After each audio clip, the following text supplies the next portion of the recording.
All right, so today we're going to tackle a story that asks this really unsettling question. What if the safest place you could imagine was actually a prison? Let's dive right into the haunting world of the Muninn Daycare. And this one question right here, it's not just a fancy intro. It's it's the heart of the entire thing. It's the core dilemma our main character is going to face in a story that's all about figuring out who to trust when you can't even trust your own memories. So, our story kicks off in a place that should be full of laughter, but now it's just dead silent. We meet our protagonist, a boy named Oliver, who wakes up with total amnesia in a place that feels familiar but also just deeply, deeply wrong. I mean, you can just picture it, right? What was once this bright, happy daycare is now literally being choked out by nature. You can almost smell the dust and the damp as these thick vines crawl all over the old, faded murals of a happier time. And the shelves, man, they're just these dusty little memorials. The books are all filled with stories that were never finished, which is just this heartbreaking reminder of all the kids who used to run around these halls. But it's not just dust and cobwebs. You start noticing these stains, and they hint that this place didn't just fade away. No, something violent happened here. Something terrible. And this is where things get weird. Oliver finds this broken mechanical crow. He does this one simple thing, right? He attaches its beak.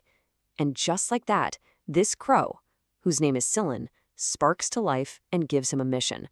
But you gotta wonder, is this a rescue mission or is it a trap?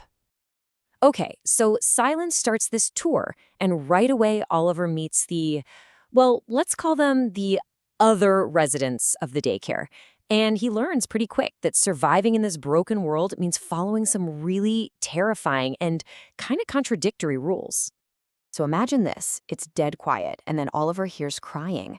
He finds this little girl, and for just a second you think, okay, a real person, a moment of human connection in this awful place. But there's something off about her. She's almost inky, unsettling.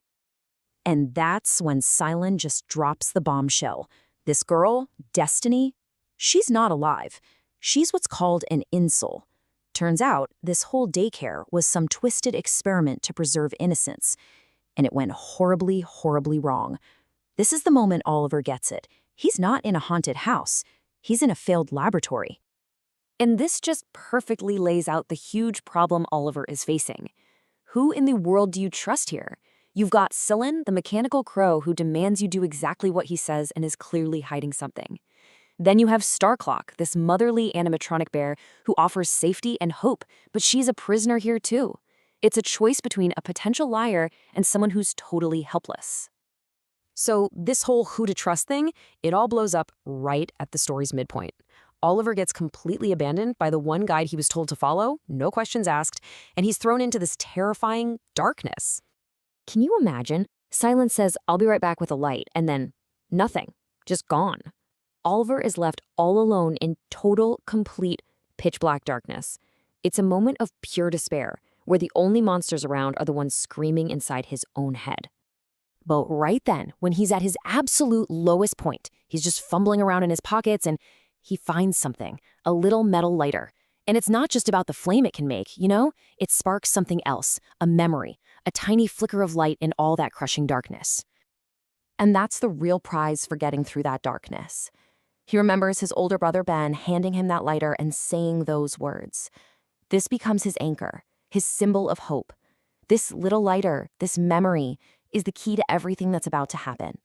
So Starclock ends up rescuing him from the dark, and she takes him deep into the heart of the daycare, to a place where the awful, heartbreaking truth has been hiding this whole time. They find this hidden control room, and it's just chaos on the screens.